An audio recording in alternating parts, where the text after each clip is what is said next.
ગુજરાતમાં ભાજપ જીતે છે કેમ અને વિપક્ષને કેમ હાર થાય છે?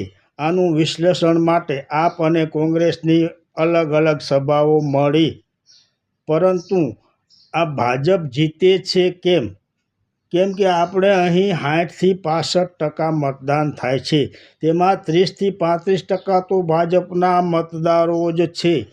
પાછળ રહ્યા 25થી 30%, તેમાં બે ભાગ પડી જાય છે, આપ અને કોંગ્રેસ.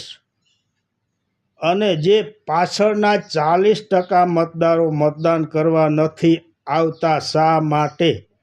તેમાંથી અમુક મતદારો માને છે કે ઈવીએમમાં ગરબડી છે, તેથી જો આપણે મત આપવા જશું, બીજા પક્ષને આપશું તો તે ભાજપમાં જતો રહેશે.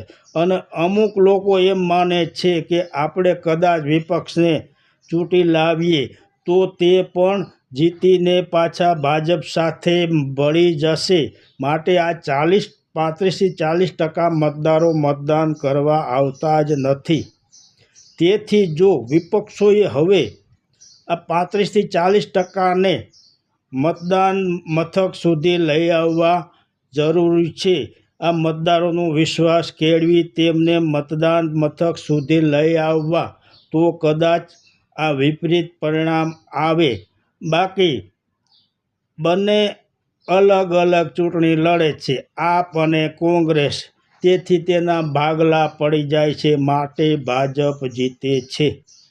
જય માતાજી.